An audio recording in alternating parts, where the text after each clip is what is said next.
You join me with a box wrapped in a red plastic bag. That seems to be how we start all these videos. Today I bought an untested computer from Galactic Traders along with some RAM. Now I will be buying some more stuff from them in future. The problem is they sell untested hardware at tested hardware prices, but maybe we can make that work for us today.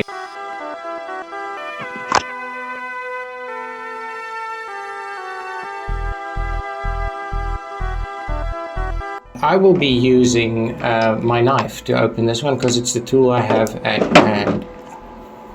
Packaging inside seems reasonable. We've got a motherboard, a GPU, a bit of dust, and RAM neatly tucked away. That's the rest of our order. So yeah, all the RAM sticks are here.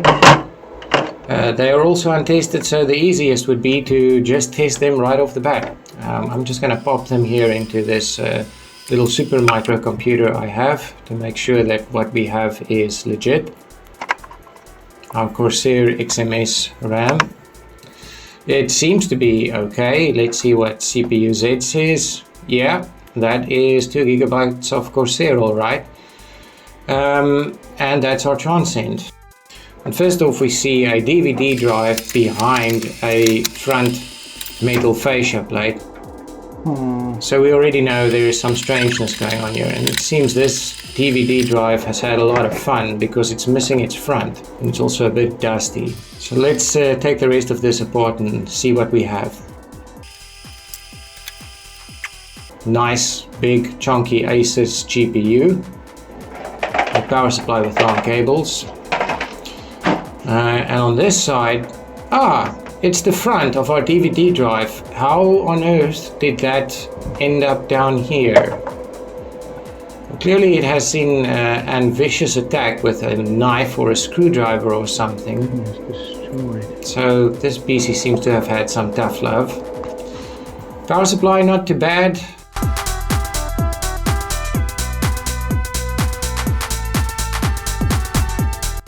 And some more dust in the case. I think this could do with a nice rinsing off.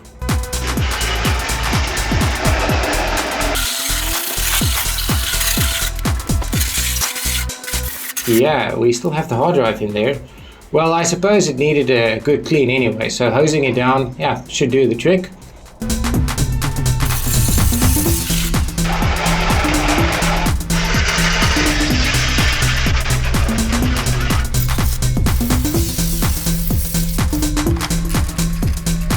Just gonna let this drive bake in the sun. I think that's good for the data inside.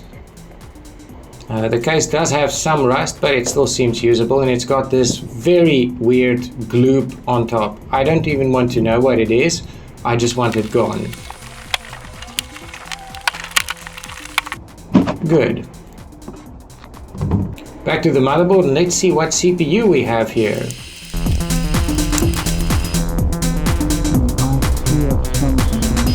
We have a first gen i3, not bad.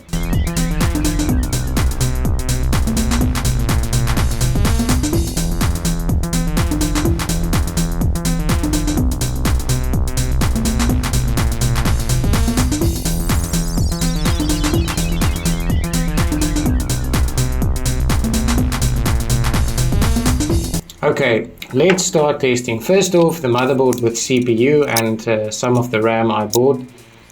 Will we get anything out of it? We've got power, green LED is on. Let's fire this up. And yes, success. We have a working motherboard with CPU and a lot of warnings, but we can work with that.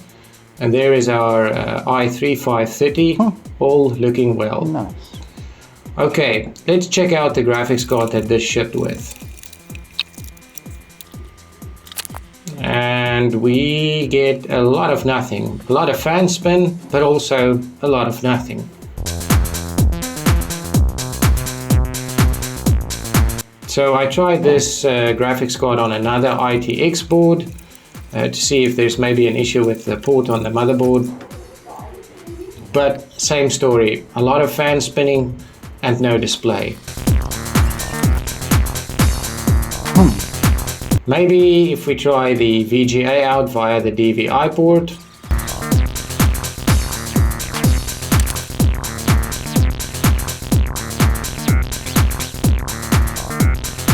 Nope. I even disassembled this GPU, cleaned it up, gave it some fresh heat paste and tried again, but it was a loss.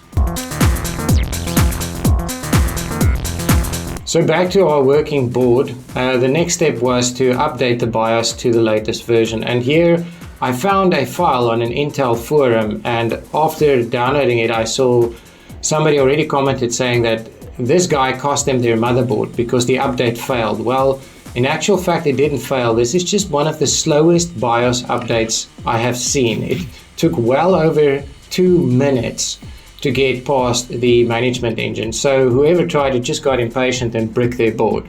But this most certainly worked for me. It was a very long and tedious BIOS update, but it did succeed. And afterwards I could enable UEFI and boot into Windows 10. So to recap, I paid 700 Rand for a PC and then a bit more for RAM to go with it. From it, I got a dead GPU, which I then sold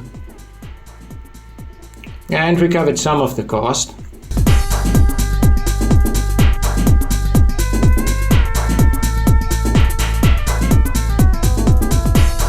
As for the computer itself, well, it sold in fully working state for about what I paid for it. So yeah, if you want to see me taking a gamble on untested hardware again in the future, then just wait for the next video to be released.